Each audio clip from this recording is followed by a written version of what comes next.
Warm greetings and welcome to today's African Leadership Group, the Nigerian Leadership Series. My name is Itwa Igodalo, and I'm truly grateful to be here with you today. And I know that today God is going to give us a very good and outstanding session, and His name will truly be glorified in Jesus' name. I want to thank you all for staying faith with and keeping with us on the ALG, the NLS Nigerian Leadership Series. We are very pleased indeed. We're a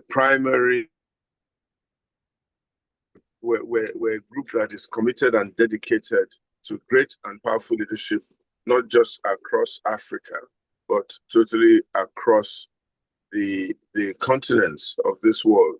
You know, we really want Africa to be the best that it can be. And therefore, we have this series on a regular basis to look at our leadership problems, our leadership issues, discuss on what we need to do, how we need to do it, how we need to make Africa a better place, starting, of course, with Nigeria, our home base. All right. So we have a special guest with us today, and she is somebody who has brought her wealth of experience into leadership roles in global organizations, including the Bill and Melinda Gates Foundation, the Global Citizen Foundation, the Gracia Marshall Trust, the Clinton Health Initiative, and with McKinsey & Co. Right now, she is the managing partner of her own consulting firm that specializes in program advocacy, strategic communications, and advisory services across Africa and globally. She is based in Ghana and also operates from South Africa, and she has done quite a lot all over the world. Please welcome with me Rachel Toku Appiah. Rachel Toku Appiah. God bless you. It is indeed a privilege to be with you this evening. I know it's a bit later your time where you are, and I know that you say that you were inspired by your childhood and your father's dedication to his students, and you strive to level the playing field through equitable access to education and healthcare in respective of circumstances, family, or geography in which people were born. And this is part of why you have this passion for education, health, and nutrition. Can you tell us who your father was, what he did, and how he became such an inspiration? Maybe if you don't mind, I can borrow him also after this program. Thank you so much, Pastor Igodalo, and thank you to your team for just giving me this opportunity to have a conversation with you. So my father, Richard Hayford of Pong, he was a professor of mathematics as well as physics. And so for him, he came from a very humble background, grew up, studied both in Ghana, Canada, traveled internationally, but always really communicating that your well-being depended on the well-being of the people around you, and giving people that opportunity. I have in mind there was a time when he was teaching blind students together with students that were able to see. And the children kept getting the exam wrong, scoring poor marks, but they would seem to understand during class. And I remember him traveling to the university, finding the department there, getting them to translate the exam papers, and realizing when the students started passing that it was because the people who were translating the exams before were just not doing a good job because they didn't care. And so that just really inspired me that everyone has potential, right? People can do things. And it was just in just so many ways.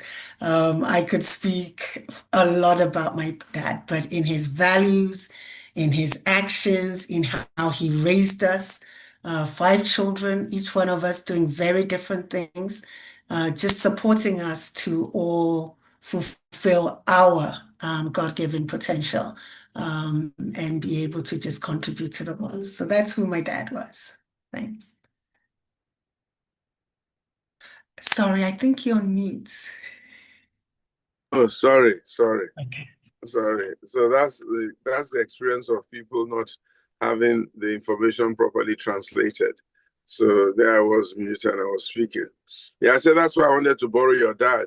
Maybe he'll make me his sixth child and push me to my place of destiny.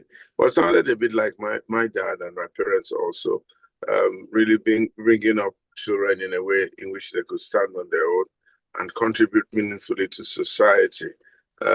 So how did you find yourself in consulting, and what made you focus really on public health and nutrition, and what are the advances that you think we have made there, maybe in Ghana where you probably are, and maybe in Africa at this point in time?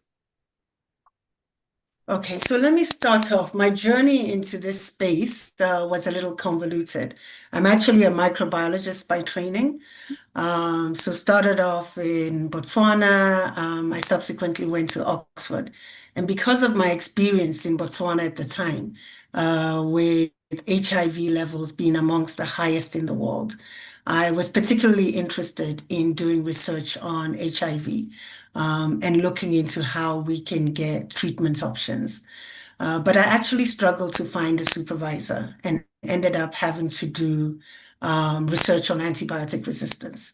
So for me, that was the first sort of thing to note. The fact that the research I ended up doing was on an issue that was relevant for that country at that time, right? So this idea that people living in another geography are consumed with solving your problems thousands of miles away, is a fallacy. People tend to generally be concerned with the issues in their own environments. The other thing is I then ended up in a lab where, unfortunately, things weren't run as well as they could or should have been. And so, after some frustration, one day in the lab, McKinsey had been reaching out for a while. I decided to go and listen to what they have to say. And what I realized in the conversations was it would give me an opportunity to strengthen my management skills. I know that governance is something that this group also engages with. And I realized without good management of the lab, that's why we were having the problems that we were having. But I didn't want to keep, studying, being in school. And so McKinsey gave me the opportunity to both work, get hands-on experience, and they have a mini MBA program to get the training that I would need, to be a good manager, to understand, good governance, all the different elements of it. But it was never my intention to stay in that space. I have always wanted to come back, to this area. First, come back to the continent, because my McKinsey work stint was in the US, but come back to the continent and address issues around health and education, because I believe you need to be well, in order to be able to contribute, and to be able to do things. And when it comes to education, everything that each one of us knows, we learned after birth. None of us were born knowing what we know, even how to feed ourselves. When babies start trying, they mess up their face. And so, really saying if we can give people a good education, they can take that. But I started off in the health space and I went to Lesotho. Um, so I've actually spent most of my life outside Ghana, but have recently returned to Ghana to see what I can do in the development space there. And if you can just remind me the question that you asked about Ghana. Yeah, where's Ghana now in the health space? How far have they gone? What level of development do you think we are in terms of provision of healthcare, health research, nutrition, food sustainability, and things like that? So I think Ghana has made significant strides, in the health development space, particularly around maternal and child health. And that happened when they introduced the National Health Insurance Scheme, and expecting mothers and children could, as well as elderly people, could access healthcare for free. because part of the challenge is when people were faced with the costs, they would wait until it was critical before going to a hospital or clinic. And obviously that meant we were getting poorer health outcomes. Recently, they faced some challenges as well, where there were many of the service providers being owed money. And when USAID pulled out, when we lost funding from that, the government actually made a decision to remove the cap that they had on the contributions being made into the National Health Insurance Scheme. And that made available almost 300 million additional dollars that they could put into healthcare. So on the healthcare front, it is by no means ideal. There's still a lot of room for improvement. But over the years, there have been significant strides made forward. Food security as well. The country has tried to, how should I say, to inspire, to activate, to generate greater interest in food production, but not just in food production, but in food processing. Because a big part of the challenge that we had in Ghana, and which I know happens in other parts of the continent, is post-harvest losses. So we grow the food, but we don't have ways to preserve, to process. People will have these tomatoes, go to markets, and then find that, if they can't sell them, it just goes bad. So how can we help people open a tomato, processing factory? How can we really add on the processing elements all the way to market? And these are also different aspects of the value chain that creates additional jobs. A lot of our raw products we export, and this is across the continent as well. And once we export it as raw material, the processing that takes place outside the continent means all those jobs, chocolate, for example.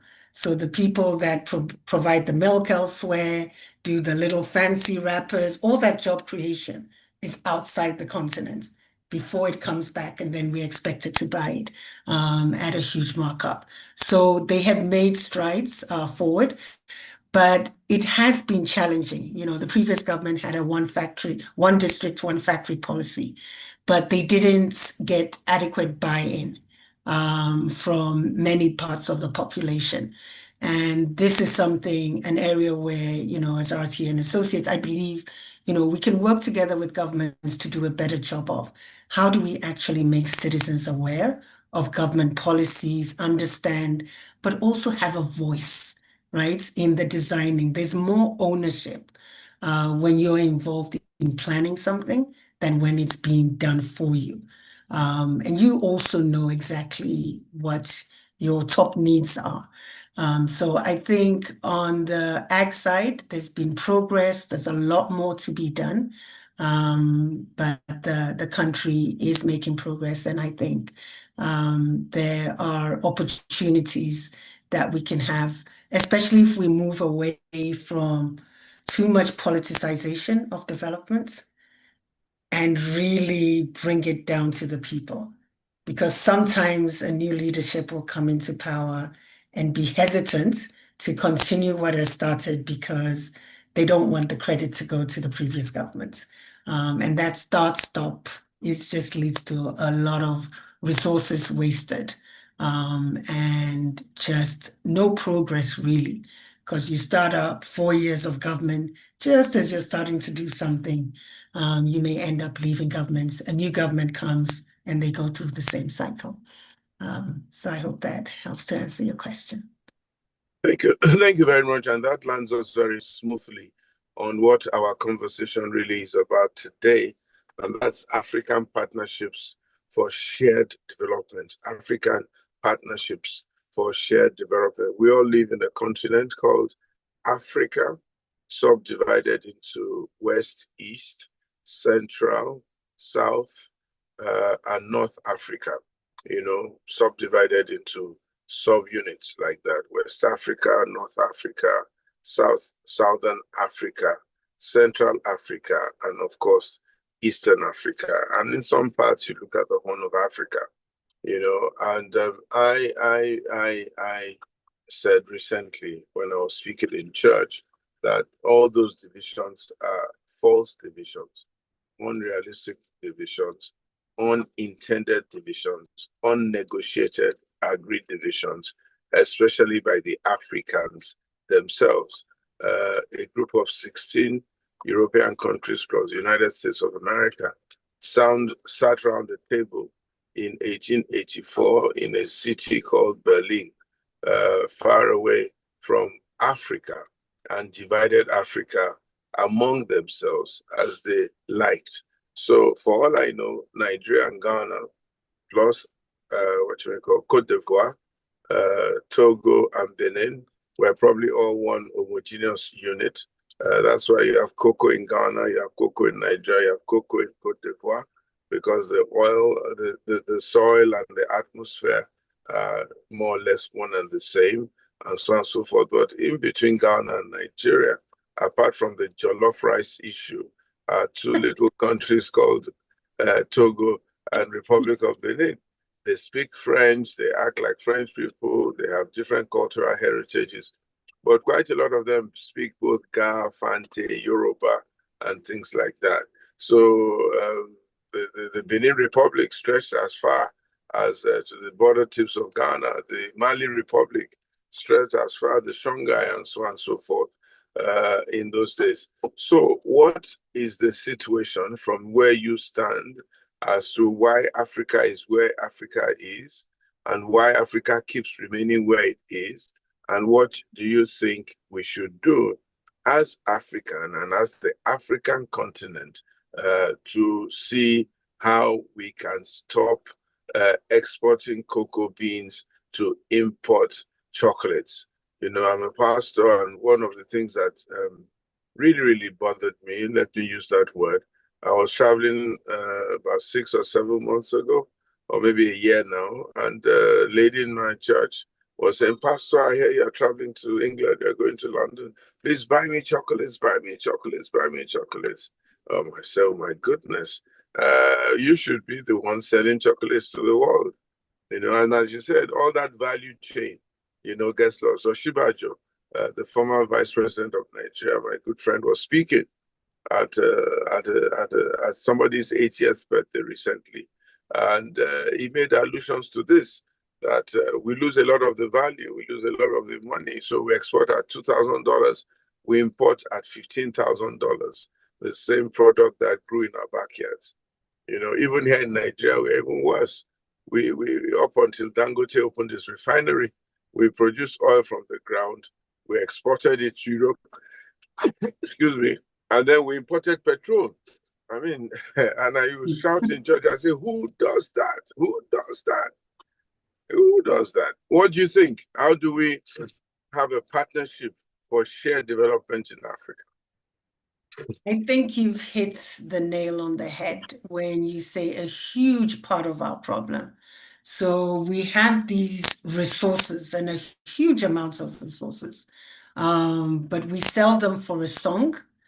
We let someone else add value to them, and then we buy them at this sometimes 50 times the price, 100 times the price. And so there's always going to be this shortfall, this deficit that Africa is in. I believe a big part of it is a failure to appreciate who we are, how much agency we have, just how powerful we are. Cocoa, for example, the vast majority of cocoa is produced on this continent. And yet, until recently, we didn't seem to feel we had the power to come together and to negotiate, because the world wants cocoa, and they have no alternative but to come to us for it. And so from the pricing to everything was decided by external parties. And so we need to really reinforce, and I think it needs to start with our education system, where, in some countries, we're still teaching A's for Apple. And yet apples don't grow in these countries. You know, we're educating children for a reality that is not theirs. We're educating them on foreign concepts that are not reinforcing the fact that there was knowledge in Africa before the formalized education system. Our grandparents may not have gone to, maybe great grandparents for some, may not have gone to institutions called schools, but the community still educated them in a way where they became adults that contributed meaningfully to societies, and they were able to earn a living and take care of their families.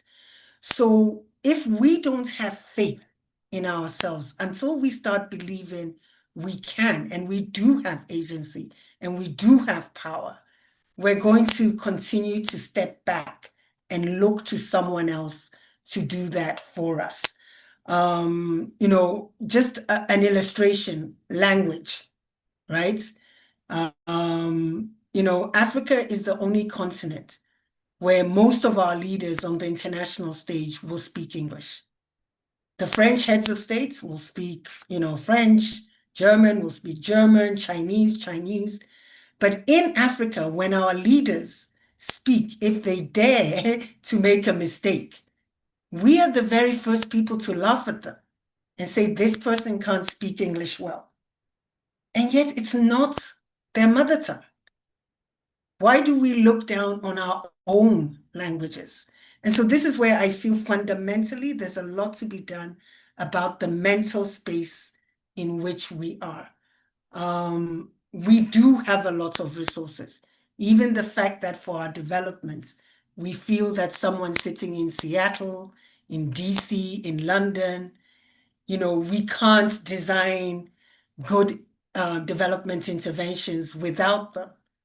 I'm not saying we shouldn't partner, but what I'm saying is the fact that we almost act helpless. I think that is unhelpful. So the education part of it and the realization that we have rich knowledge, how do we make that knowledge more available, and then build off of that local knowledge, I think is going to be a fundamental part to getting the continent on a more accelerated trajectory. And let me just end with a little anecdote. My husband earlier this year was in his hometown in Ghana, and the family home had had the roof blown off.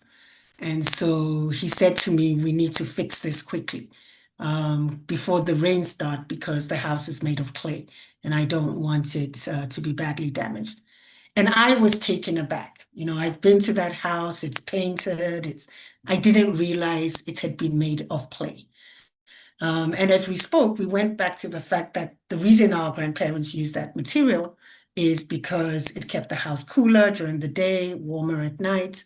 But this is like indigenous knowledge, ways of doing things. But now many of these things we look down on, we dismiss, right? We look up to architecture that is being done in other places. And part of it is because that is what is in our face, right? Through the TV, you know, the various social media, through different channels. This is what we're seeing. The African knowledge and information is not getting disseminated because traditionally we use storytelling. And storytelling, I'm in front of you, it's in close communication. I can address maybe 30, 40, 50 people at a go. But we need to find different ways to get our indigenous knowledge out there. We can take advantage of technology. We can take advantage of writing it. When I was younger, there was an African writers series, but it's not. It's hard to find them these days. This is why Nollywood has had such a huge impact because people actually want to see something they can identify with. The Africans, I believe, will welcome that, but we need to be very intentional about the narrative and about believing in ourselves. You've made a very fantastic point. And let me also add to that, maybe for you, and perhaps for the benefit of some of the people who are listening. that the way we think as Africans, feeling that most of our things were inferior, like your husband's family home, it was a deliberate thing. It was inculcated in our so-called Western education by the Western powers.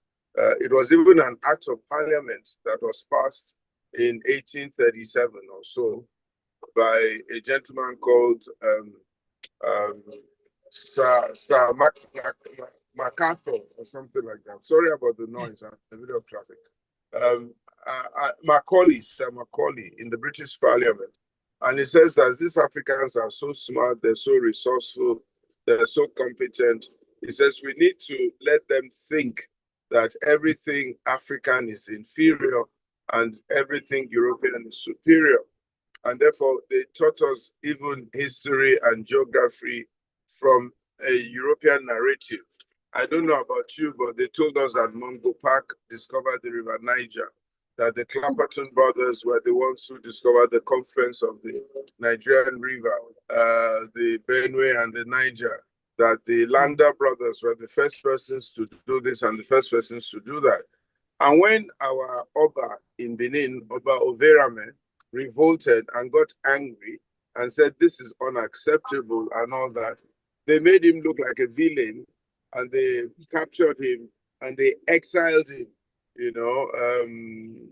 they exiled him and they threw him away. And the history books gave us the impression that Overame was a bad person, disgraced and exiled, and therefore we shouldn't associate with him. I met a lady recently, and I'm sorry I'm talking so much. It's your show, but let me just add this and keep quiet. I met a lady recently. Harry, be careful. I met a lady recently from Jamaica, I think, and her name was Jaja, okay, or from a West Indian country. And Jaja is a Nigerian name. So I said to her, how come you are called Jaja? He says that, well, a lot of them got tired of being called English names. So they started looking for African names to call themselves. And I said, do I remember that King Jaja, who was born in Opobo in southern Nigeria, was exiled to Jamaica or to one of these West Indian countries.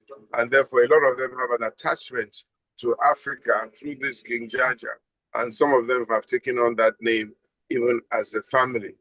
So, having said all that, what do you think we as Africans should do? First of all, as ordinary Africans and African citizens should do?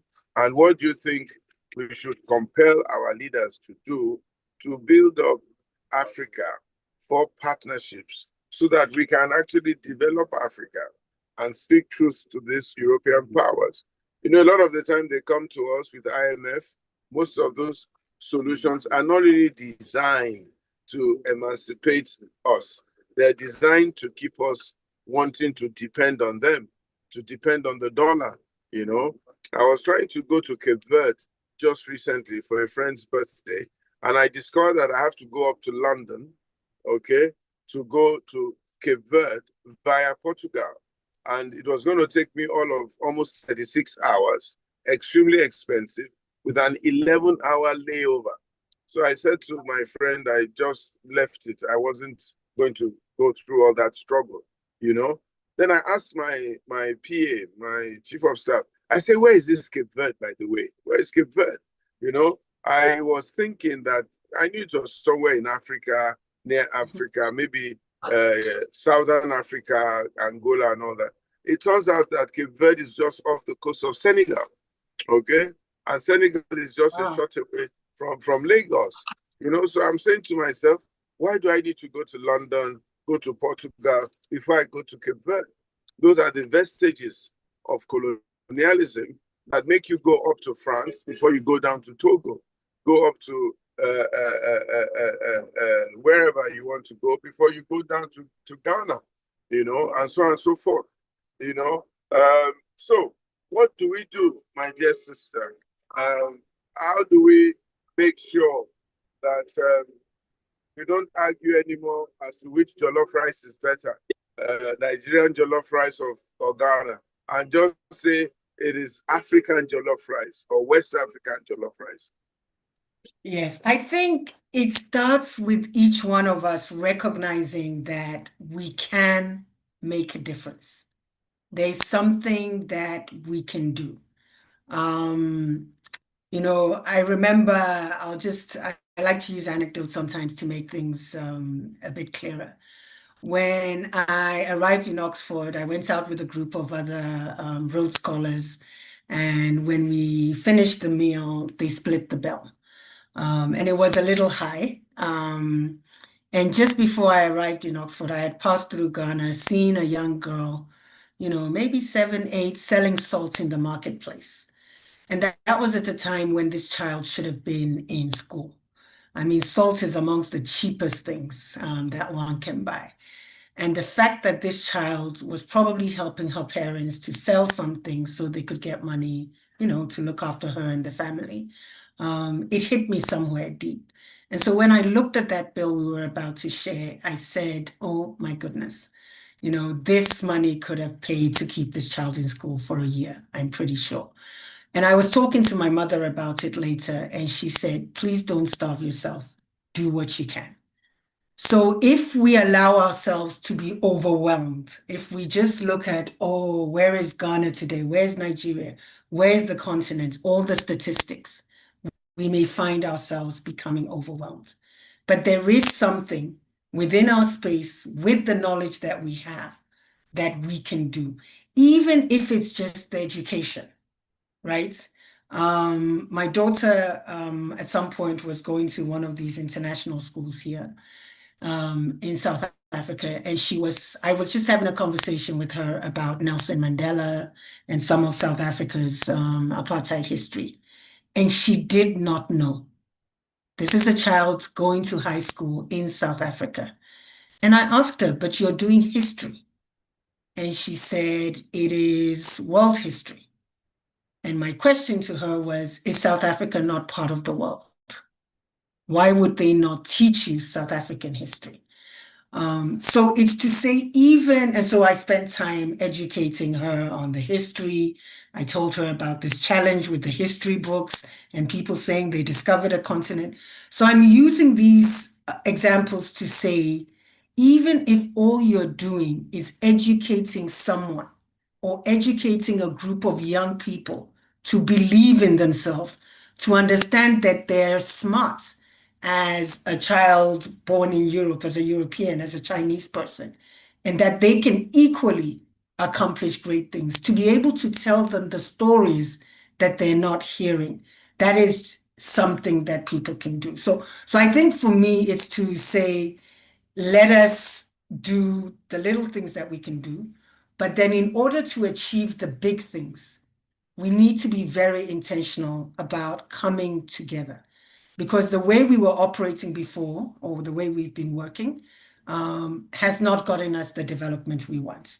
And, as someone once said, madness is the definition of doing the same thing again and again and expecting a different outcome. So we do need to start doing things differently.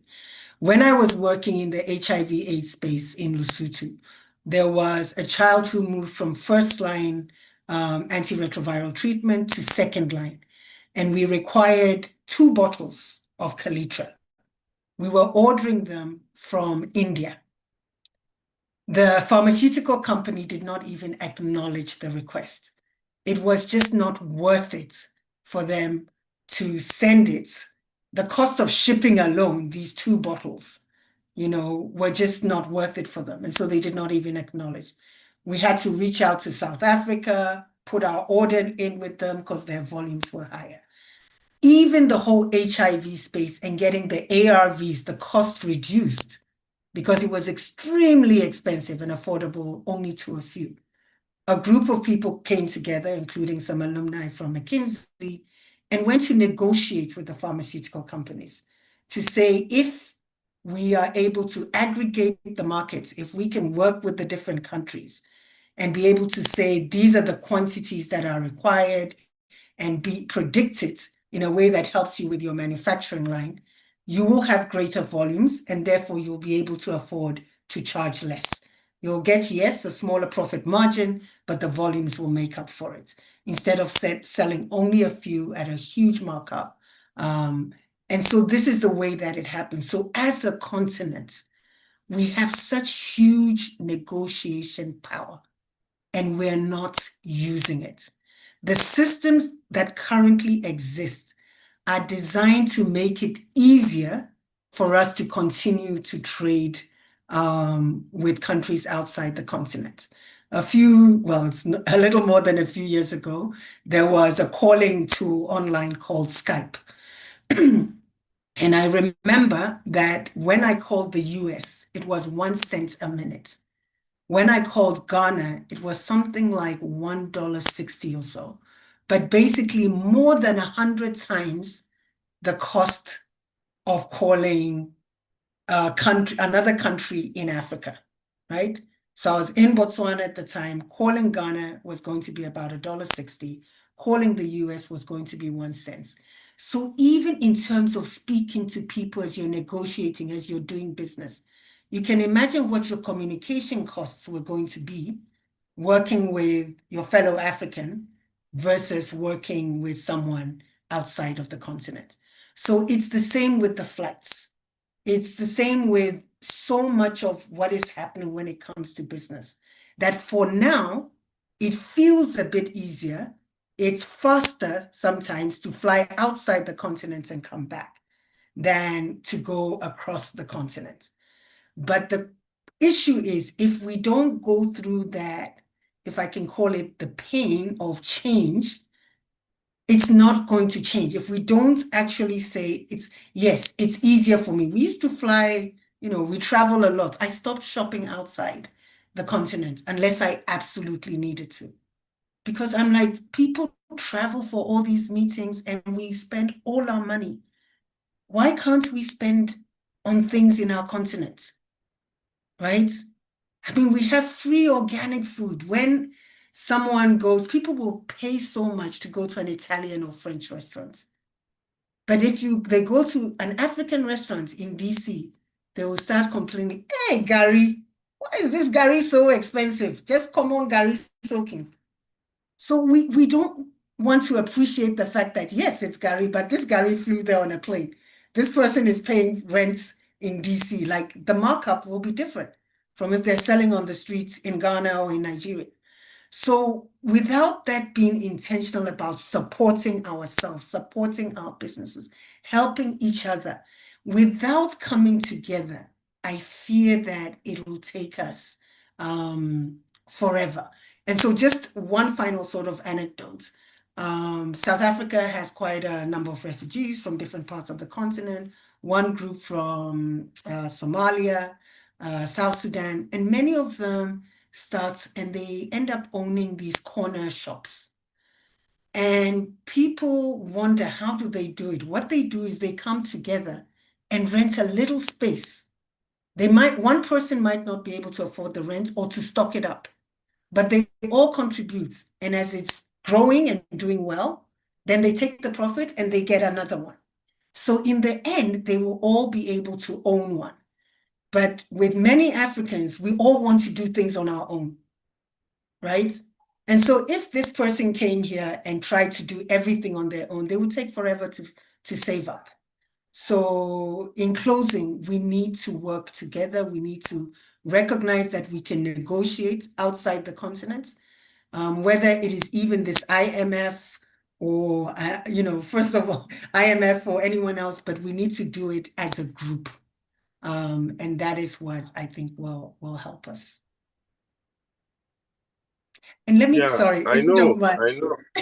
But Sorry, I was just going to add one more thing. Like at the AU, they recognize this. They've said that, AU, the chair, like they have a group of people that should negotiate on the behalf of the continent, but they're not actually putting it into practice. So when China has a meeting, we all rush there and fly there as individuals. DC, US has a meeting, we all rush there. Italy, all of them spending so much money. Whereas we have actually recognized this and have a document that says, this is how we need to work. And so for me, it's to say, let's start to put into practice some of the good ideas we have. Thanks. I think so. I think the challenge really is getting our leaders to think this way and so on and so forth. Although I'll also add that any of our leaders that try to think this way, they also faced annihilation and sabotage from the Western powers. A good example is Kwame Nkrumah, who at a very early stage was talking about Pan-Africanism and Africans coming together. We see what happened to him. They created a coup that took him off the place and almost made him a reprobate, sent him into exile, and made him look like he was a bad person. A few others have tried it. Recently, Libya, Gaddafi is the last person that tried it. Wanted to have a unified African continent, a unified gold standard and currency. Before we knew it, America started calling him a despot, a tyrant, a this, a that. This was a person, yeah, he ruled with a bit of an iron fist, but petrol was virtually free in Libya. You graduated and you're gifted a house by the government and so on and so forth. The standard of living was impeccable. But if you go to Libya today, it has become desolated, a war zone, and all sorts of things. So the influence of the Western powers is very evident. I dare say that, well, they can correct me if I'm wrong, a lot of the coups and leadership decisions that were taken in Africa was inspired by them. You know, Lumumba, Patrice Lumumba, they did exactly the same thing to him in Central Africa. Thomas Sankara, they did the same thing to him. And this young man now that's speaking here and there, I wonder what will happen to him if he's not careful. Do you think there might be any benefit in there being some kind of serious research into African technology, African ways of life, and how to make the African continent work a little bit closer together and how to unite along certain lines and then present this to the African leaders, or has such a research already been done, do you think? Do you know? So in response to that, yes, there would be benefit to such research, but my belief is that there's actually a significant body of evidence that shows. So even these anecdotes that I'm sharing, it's very clear that when you come together, you're able to do so much more. Earlier this week, I was at a Women Creating Wealth Summit in South Africa, organized by the Graça Machel Trust. And they spoke about, actually, this is an example from Nigeria, where the cross-border traders have been able to negotiate with UPS such that when they ship within Nigeria, the women in this association, they get a 50% discount. When they ship outside, because they have people they trade with in Senegal, they get a 60% discount. But the only way they were able to do that was because they came together, all these small, the women doing small cross-border trading came together, went to the service provider as a group, and were able to get this provider to see that if they drop their prices, their volumes will go up. Their profits will actually increase because they will have greater utilization. So there's a lot of evidence. But my challenge, my issue is that it's not getting out there because the platforms, the communication platforms, don't belong to us. And as you say, it is a very intentional and deliberate effort on their parts to convince us that there's nothing good that we're able to do. You know, all the stories we've had in the past. I know now CNN does African change makers and, you know, they're all doing a bit more. But the reality is they're not using their platforms to our advantage, right? These platforms that they own ultimately are there to benefit them. The reason why so many of our young people hanker after Nike and all sorts of products is because it's constantly being pushed towards them. But where are they seeing beautiful leather shoes, you know, made in Botswana or from northern Ghana, or they're not seeing them, right? So the information is there, and this is one of the things that I hope to do as RTN Associates is to say, how do we take the many strategies, the plans, and people don't even know about them? These documents we have at the AU level with the regional economic communities, even in our own countries. How do we know what the government policies are about procurements? Do they have a set reservation for young people? Or like if we don't know these policies, we can't tap into it. So, but we get support from, global consultants, people from outside the continent. They sit in our government offices sometimes, they give, but the masses are not aware of them. So there's information, but how do we, once people get that information, once we change their mindset, once we say you can do something, then it'll help. But I will be honest with you, it is not necessarily going to be popular. People don't like to let go of power. We see that, right? And for now, the status quo has benefited one party much more than the other, and they're not going to necessarily let go easily. But we need to make the points within the channels that we have, and whether it is Nollywood, the creative industry. I say it because it's the biggest on the continent. But how do they, even the movies, the kind of topics they depict, things they talk about, can they start talking about some of these things, right? The radio programs, a lot of our people still use radio for communication. But we need to also be willing to invest. There's nothing for free, right?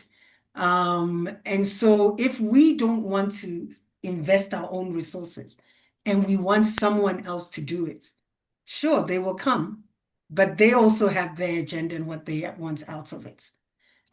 So if we're willing to invest, starting with the resources we have, we are not starting from zero. And the brain power on this continent is phenomenal. And I'll just share this little anecdote. The first time I came to Nigeria, properly, I was coming, Grassa Michelle, we were trying to see if they needed support with nutrition advocacy, capacity building. And when I left, I was like, they don't need any help. Every other person I met, doctor, professor, like their knowledge, the skills, they just needed to find a way to mobilize the resources that they needed and get the work done. So that is just one country, Nigeria. I mean, there's a lot on this continent that we can do, but we need to come together. We need to invest in our own platforms. And yes, we need to appreciate there'll be resistance, but not stop because we face resistance. Thank you so much. And I'm going to challenge you to see how we can work together and see how we can do some work to see what areas or what are the quick ways where we as Africans should begin to knowledge share, cooperate together to bring about improvement on the African continent and begin this real effort towards a partnership for shared development. I'm going to be handing over to my colleagues now, Pastor Sonny, also Jumoke, for them to conduct the question and answer session. I'm sure quite a few people would have some questions they want to throw your way, and so on and so forth, so that we can begin to hone in on the opinion of others on this platform. Yeah, but I'm just going to hand over to them and close with just only one more question. What do we do about leadership in Africa?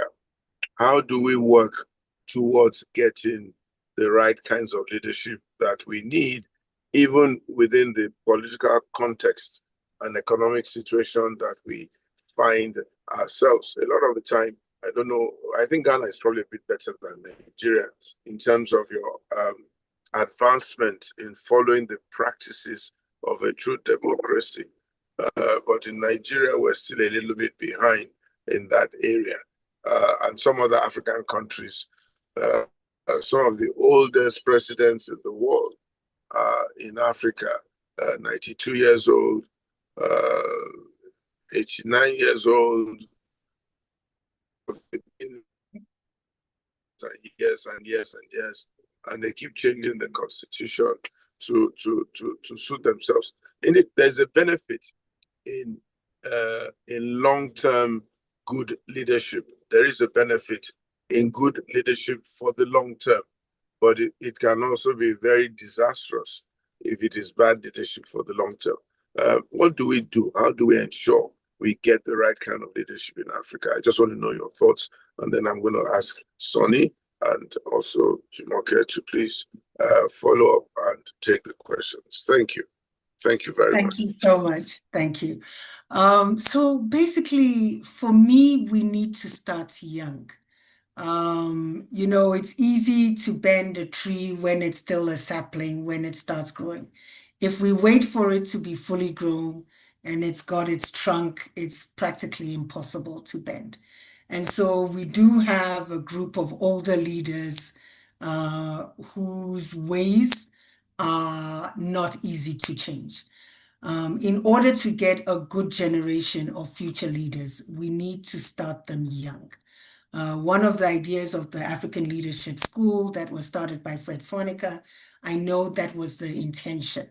But I have also realized that a lot of the graduates from this school then end up in global north countries, right? So we have Obama fellows. We're educating our leaders again. We're having other people do it. It needs to be us. It needs to be our values. We need to give the younger generation an opportunity to start now, to become a White House fellow in the US. Like, it's a prestigious thing. They take the best of the best. And these are the people that become their civil servants. They go in there young and they learn how things are done. And when eventually they assume particular offices, they're able to deliver. How do we give our young people an opportunity? I know in some of our cultures, I'm Ashanti, an elder is always right. And yes, we have due respect for age and wisdom. But the fact that we do things in a way that almost silences these young people doesn't give them an opportunity to contribute. And so out of frustration, many leave the continent. But if we can be very intentional about opening the door for them to, whether it's internships, volunteering, but giving them practical hands-on training. But the value system is critical. It needs to be integrated in our schools. Smoking, there was a generation of people that didn't smoke, and it's because they started in the schools. They showed them the horrible pictures of people with lung cancer, amputations, and we got a generation of young people that for them smoking was a complete no-no. If we start infusing the values early on, and then also, of course, the adults modeling it, I think that we stand a better chance. But we need to be the ones doing that. When I say we, not necessarily the leaders that we're having challenges with, but whether it's our diplomacy schools, our tertiary institutions that do that kind of work, be the ones doing it and not always sending them abroad to get the skills, because it's not everything that they learn there that is fit for purpose. Thank you. I hope that's helpful.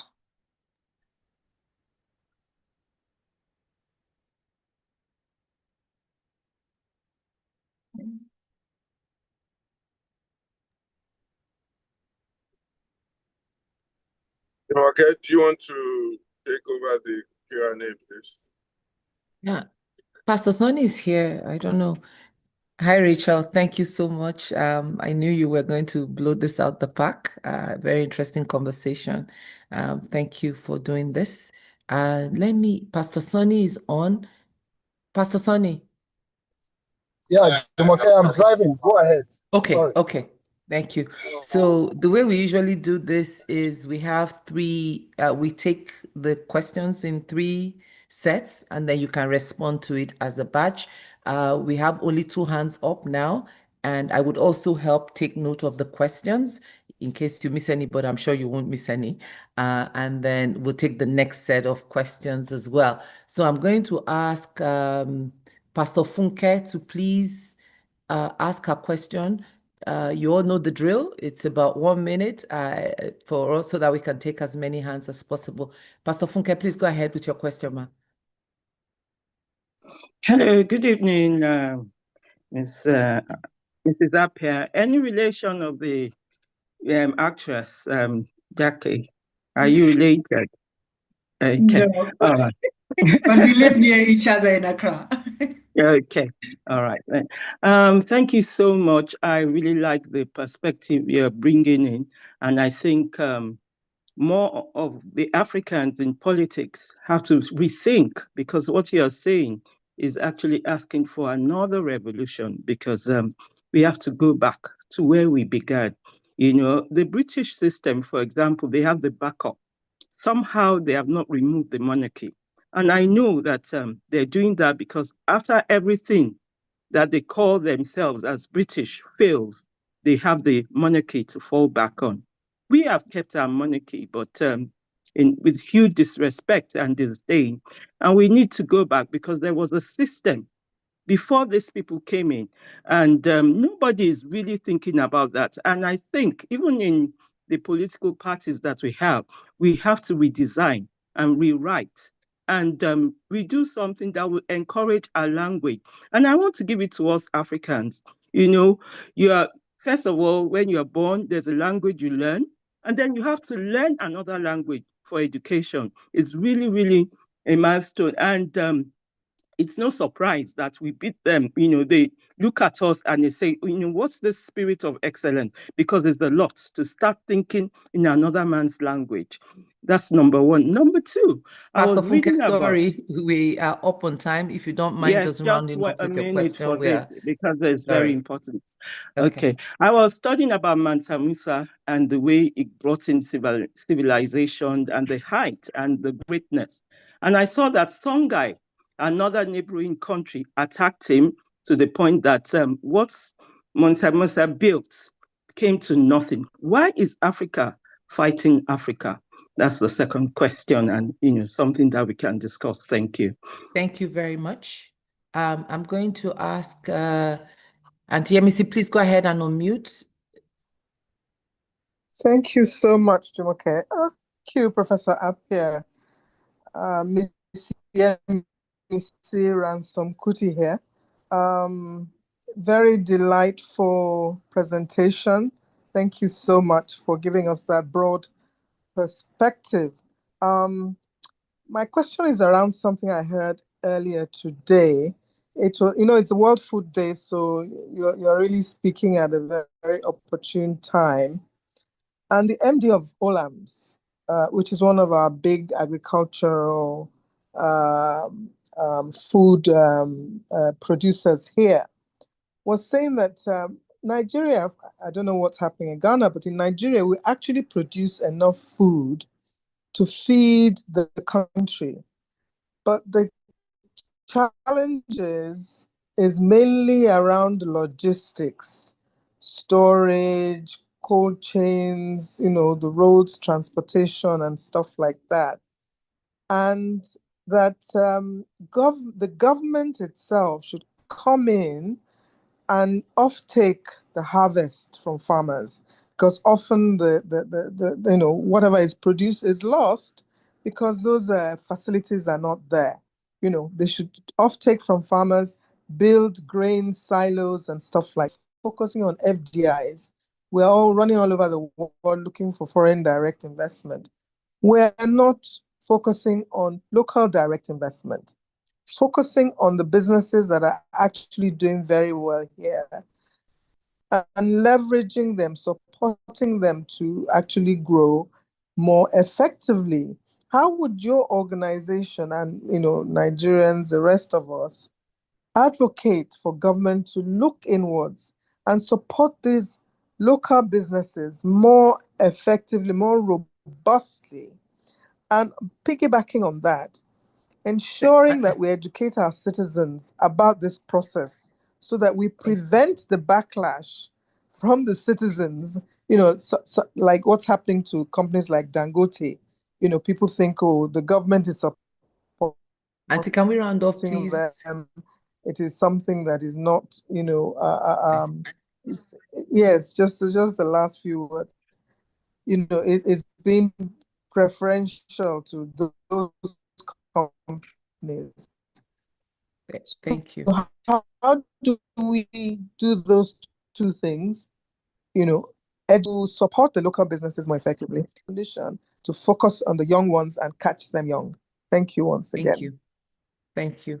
So apologies that we put a timer, and I think we're trying to get as many people as possible because we're supposed to really be done by 8:30. So that's why we're trying to enforce keeping it to like 1 minute. So we really do ask you to please support us in following the time.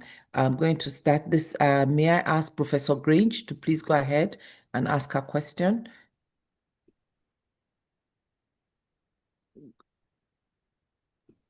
Go ahead, Ma. We've asked you to unmute. Okay, thank you. Thank you very much, Jumoke. I'll try to keep to 1 or 2 minutes. 1 minute, Ma, please. Okay, right. I thank you very much, Madam Appiah, for your very enlightening presentation. And it's giving us a good insight into the connection between health, nutrition, education, policy, etc. And I wonder where you are now settled in. Well, are you in the policy space, or what? How are you now making your influence felt? Having said that, let me say that one area that is very, very important, which we should keep in mind, is the area of nutrition. Right now, because we have now adopted the dietary pattern of the developed countries, we are slowly killing ourselves. We develop sensitivities, etc., which we don't diagnose and we don't treat.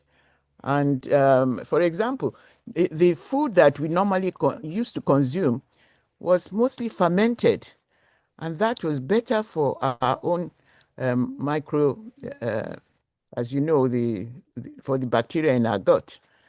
But now if we now take on the dietary pattern of the West, especially from childhood, it's really, really very, very bad. And a lot of diseases are coming up in them, and we are totally ignorant of what is happening to them, even to old age. Mommy, sorry, I have to cut you in. Yes, it's already okay. 2 minutes. Thank you so much. So I want to know make sure that I we know keep you'll be able time. to deal with that part very well.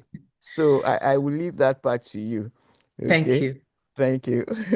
Rachel, can you please take those? And I know I was trying to keep it to 1 minute, but I'm sure you got all 3 questions. If you can round up, then we have only 1 hand up, and then I'm sure maybe a couple of others will come up, and then we can take the next set. Okay, great. Thank you so much.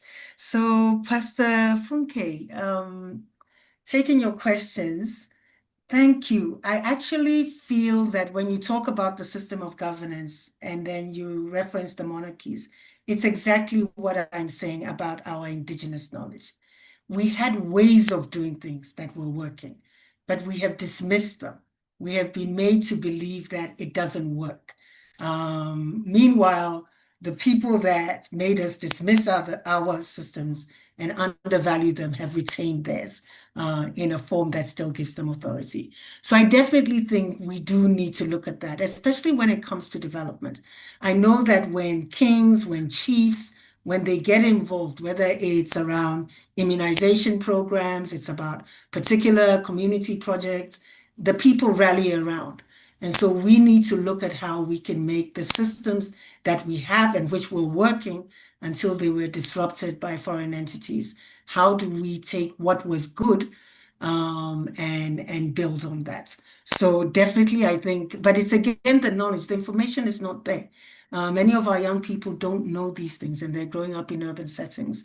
So if we can address that, that would help. And then why is Africa fighting Africa? It is intentional to cause us to fight each other. If we're busy fighting each other, we're not focused on what is happening.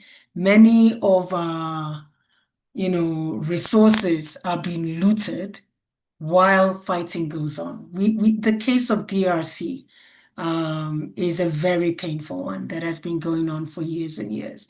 But if there isn't a functioning government, companies can come in and work and leave without paying the right amounts of taxes and, the illicit financial flows that leave this continent. The fact that many international companies are not paying the right amounts of tax. So we also need to understand that and be alert to the fact that we should pause sometimes and ask ourselves, why are we fighting? Sometimes I know it's such a huge deal in some of our, Pan-African meetings in terms of translations, the French and the English. And sometimes for me, I'm like, why are we fighting over languages that are not even our own? So it's just to recognize that the confusion is quite often intentional. The Arab Spring, the youth are the ones that, the uprising. But in the end, where has it left the country? They disrupted things, they had their leaders removed and changed, but has it really taken them further? So I think just understanding that, being alert to it and doing what we can to counteract it, I think is important. Then Madame Yemisi, in terms of the logistics that, or the post-harvest losses, this, as I mentioned, is super common. Yes, I think governments can come in and buy bulk and help, but at the same time, we also need to remember that the nature of government is primarily to provide socially oriented services. And a lot of the services that they offer, they don't do it in a way that makes profits, right? So with teachers, for example, government schools don't charge huge school fees. The same with government medical facilities. And so governments may not have a huge amount of resources to do some of this work. And I think it's important to either engage in public-private partnerships or see how we can get the private sector to come on board, because there's money in this. And ultimately, private sector, it's about making a profit. And to say, how can they come in? How can they procure and build the infrastructure that is needed to store things for us? And then the other one, I think you said educating our citizens so we prevent. Yeah, I mean, the education of our citizens is, if we are not writing our own textbooks, if we are not, actively, at least even amongst us, that's a step that we can take as this group. How do we make sure we educate ourselves on the ways that our parents used to do things? How do we capture that information and not wait for someone else to come in and write our history, write our stories, develop our case studies of what's worked? We see it all the time. And the perspective that it's told from. So definitely, I think we need to start documenting and be the ones to share. I think that will help. And then Professor Grange, right now, how am I making my influence felt? Or what area am I focusing on? I think for me, I would say it's around the policies, the strategies, and the plans. A lot has been invested in it, in developing them. If we believe they're fit for purpose, how do we make sure that we are putting them into practice and we are putting in place all the parameters for inclusive, we shouldn't be doing things for people. If you have a child that you're always doing things for you. You don't let them walk, you carry them everywhere. You know, you never let them cook. You cook for them, you do everything. You're going to have someone that's going to become a young adult and unable to do anything. And so it's really saying all these parties, whether we say we want progress for people in particular communities or particular demographic groups, youth or, you know, women, we actually need to have them in the discussions, doing the designing, and then participating in the implementation, and then the accountability. They're all accountable. I mean, government can have a policy on keeping our environment clean, but if people are littering, our waterways are clogged with plastics. That's not the government that's doing that. So it's really about all coming together. So my focus now is on how do I make policies and strategies understood by the masses? How do I translate? Obviously, I can't do the whole continent at once, but just picking some select things and making them work, being able to document that, and that encouraging us, right? So that we have some successes we can look to. And then nutrition is fundamental. I don't know why we're changing the way we eat, what we eat, but again, I believe it is the influence of what we are seeing through the various communication channels that we have. People are willing to go and spend on KFC, fast food. Meanwhile, our wholesome, healthy foods, again, we look down on them. I have learned a lot myself recently about just how rich our traditional dishes are. But that's because I started working in the nutrition space. So again, let's just hold dear our ways of doing things and passing that knowledge on. Let's teach our kids as well, right? So they're not learning how to cook and prepare meals from social media alone. Thank you. Thank you very much. We'll take the next set of 3 questions, and then I have Mr. Boniface. Please go ahead, sir, with your question, and then I'll take Blessing Onojide and Shegun Johnson. Please go ahead, sir. Yeah, okay. Thank you very much. Thank you for your presentation. Well, as I listen to you, I mean, you made the point quite strongly that we need to come together. We need to pull together. We need to have the critical mass to be able to do things for ourselves. But when you look through the continent and you look at what has been happening, that doesn't seem to be much of a chance of that happening. I know you can see leaders that are Pan-African in their outlook, in their attitude. You have leaders that are ethnic champions. So a leader comes to power and he champions its own interest. You have xenophobic feelings all over the place.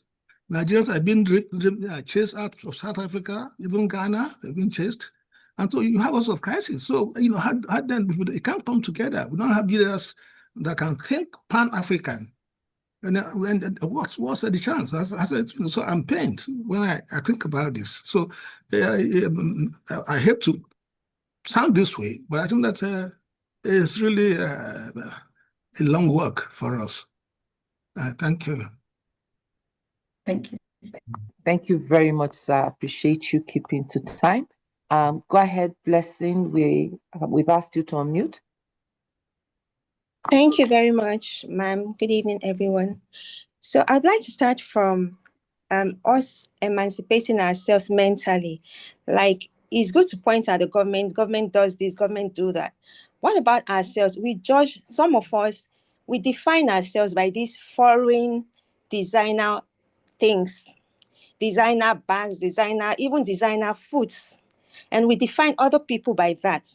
So all of this may have started somewhere, but we are here now.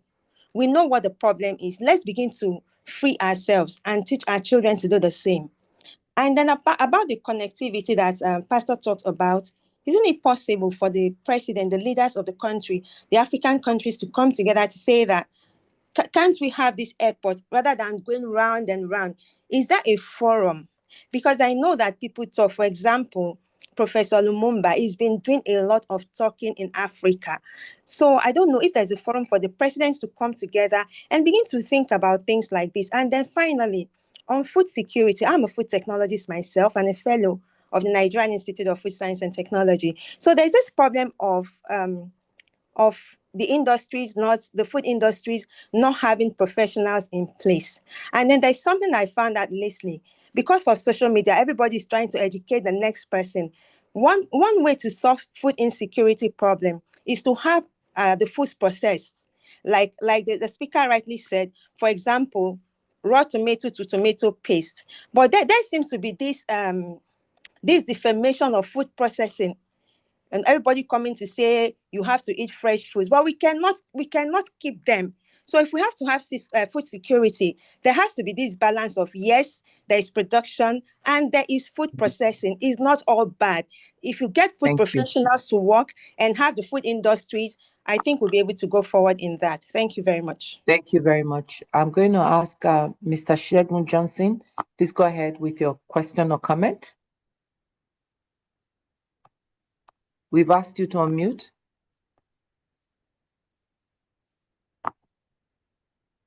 Mr. Johnson? Okay. I'm going to go to Mr. Kentebe, Henry Kentebe. Please go ahead. We've asked you to unmute.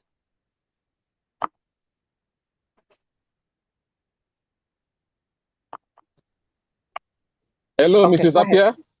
Yes, we can hear you. Please go ahead. Ms. Appiah, good afternoon here. I'm talking from Toronto, Ontario. I'm also a regulatory affairs professional. I know that Africa, we are not only backward, we are also laid back, because some of these things are not rocket science. It is done all over the world. I'll give a very good example. If I approached the Walmart vegetable section and I requested for the chemical that was used to plant that vegetable from the farm, the store manager of that Walmart is obliged to produce the chemical used on that vegetable, or on that potato, on that carrot, and whatsoever from the farm, even though it has been used in the last 6 months, in the last 1 year. That is how detailed these people have gone. But in Africa, we just don't care. Nobody bothers. Life is so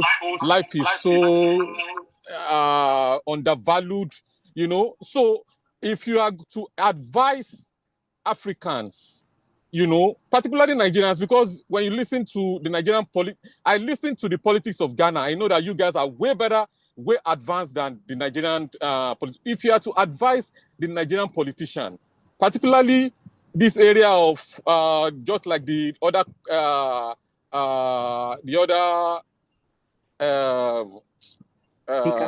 speaker said just now, that you know, we are not taking things serious. If you are to advise, what are we supposed to do in terms of policy? How can we make our policy to be issue-based, to be policy-based, to be regulation-based? You know, and not just this outside Igbo and those nonsense that we hear, even from the mainstream media. Thank you, sir. Thank you. So your question. Thank you for your question.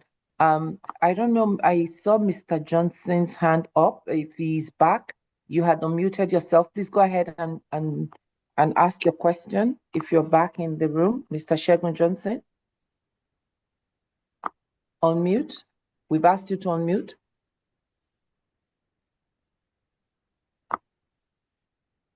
Okay, I don't. Okay, Hello? Go ahead, sir.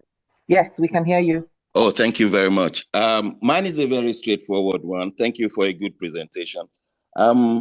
What do we do to governments of Africa that have no coherent foreign policy? Take Nigeria, for example.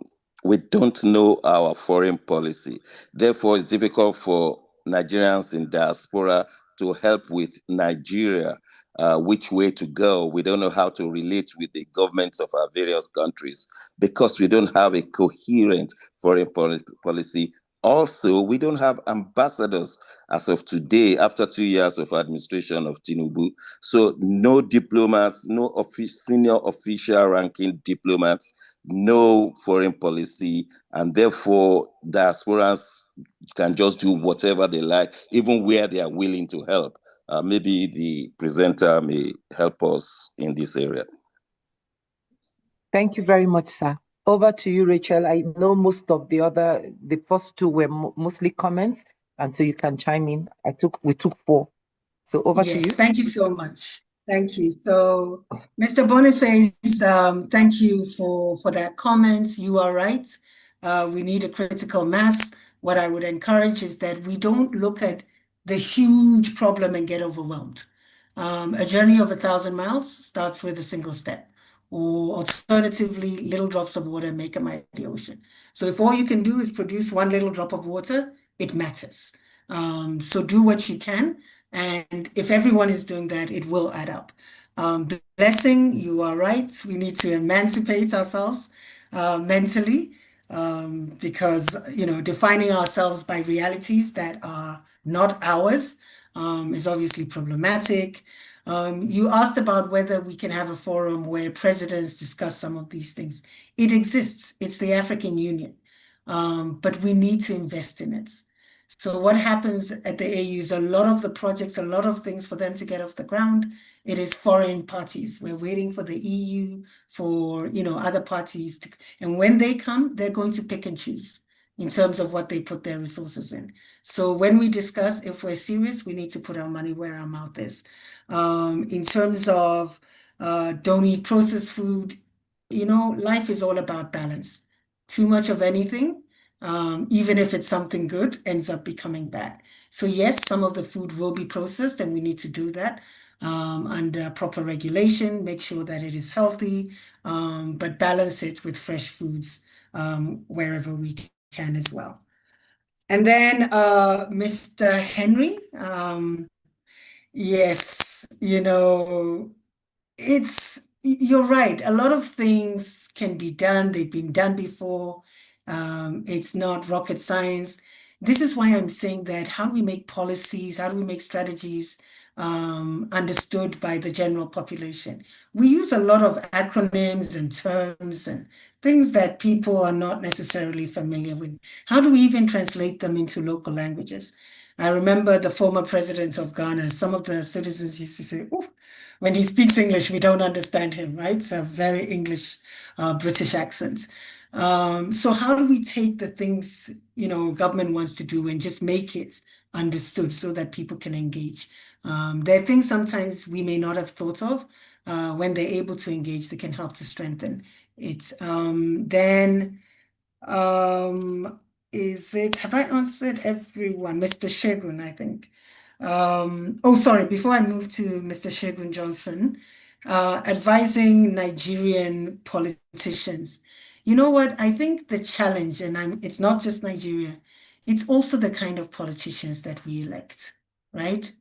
We are choosing people. They can't do much by themselves. A handful of 5,000, even if it was 10,000 ministers and MPs, we're the ones that put them in power. Sometimes they come to the communities, they hand out bags of rice, whatever it is. I heard someone make a comment in Ghana once. They voted for the late President Rawlings. He's such a handsome guy. Are we voting based on policies? Let's put the right leaders in place, and I think we will start to get better outcomes. The final one, Mr. Shegun Johnson, what do we do to African governments that have no coherent foreign policy? As we are trying to solve this, I will give you my personal experience. I've not had a lot of positive experiences with the Ghanaian High Commission outside of Ghana in the countries where I've lived. I've heard good reports from some people in the UK. There was a particular ambassador. So sometimes you have a good ambassador who is really looking to help the diaspora and provide opportunities for them to engage back home in Nigeria in this instance. But I've also been part of communities where it's the Ghanaian community have organized themselves, gotten together, and done something. So going back to the point of each one of us has agency. There's something we can do. Even if someone else is not organizing, what stops you from having some of the conversations and getting together a small group of people? And you might say, let's help this school back in our hometown. Let's do some calls, some conversations. Let's help educate them about the history of that town and the way we used to do things. But I'm just trying to say, let's try not to be so overwhelmed or because other people are not doing their jobs. What we can do, let's do our best to do that. And I do believe it'll make a difference. Thanks.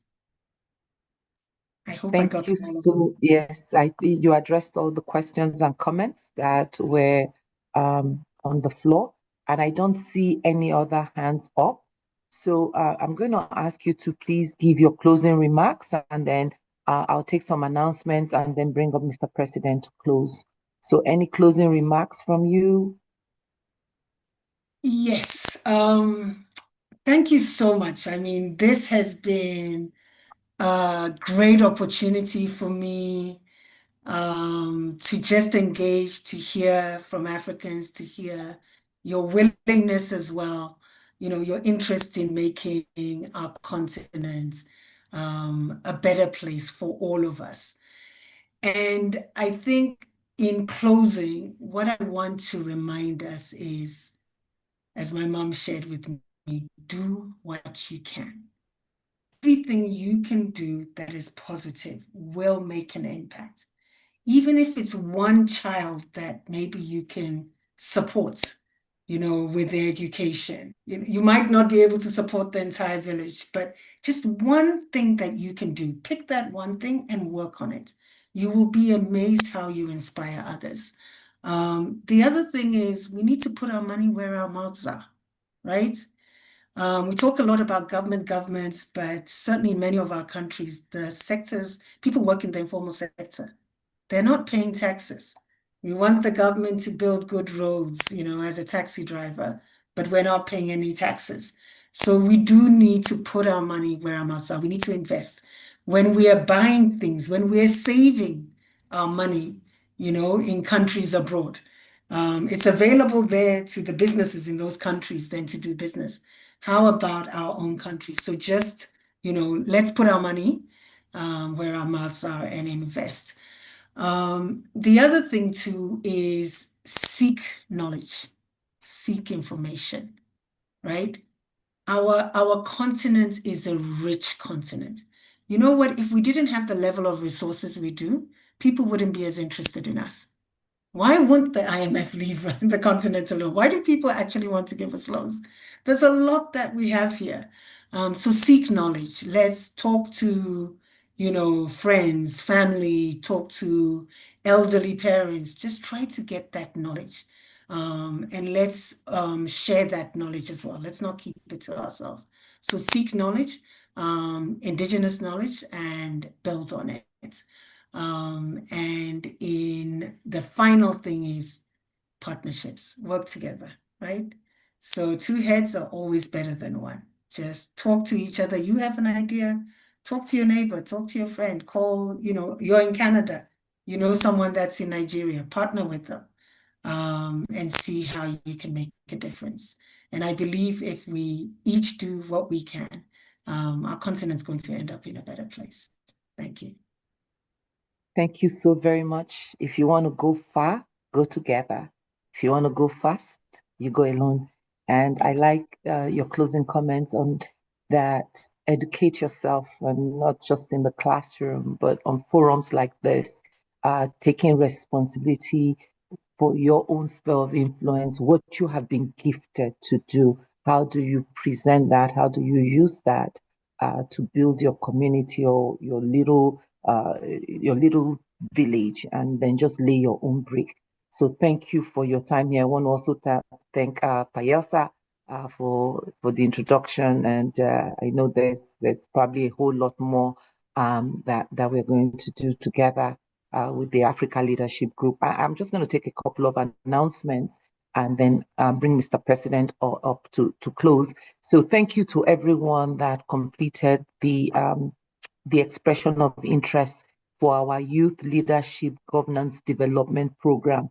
That is a very important program, and the kind of responses we've gotten so far has really given us a lot of hope that we are on the right track.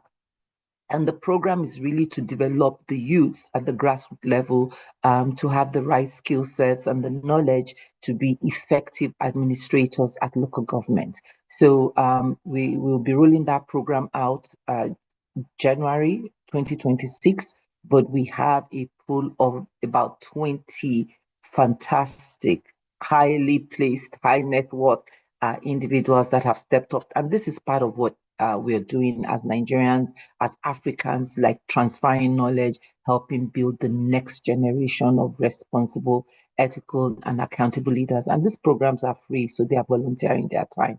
And we have the School of Leadership and Good Governance here at ALG, and we teach the citizens responsibility and citizens awareness. We also have the project management course and financial literacy. So those are some of the things that we are doing here, and we put a link in the chat for you to join us. Complete that form, we'll reach out to you, express which area you think you will be able to apply your expertise and your skills in to part of what it is that we are talking about here. So thank you, everyone. We meet here every Thursday at 5 p.m. West African time. It's the same Zoom link, a different topic. And we have a lot of initiatives here at Tri-Africa Empowerment Foundation, also known as the ALG, that really speaks to what we can do to come together as a people to build the African continent. Again, thank you for your time, and we hope to see you next week, Thursday, same time. Over to you, Mr. President.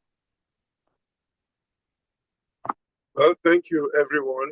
And just to thank again our precious guest speaker today for doing such a great job. We really, really are grateful to God and grateful to you for everything. And we'll keep the conversation going.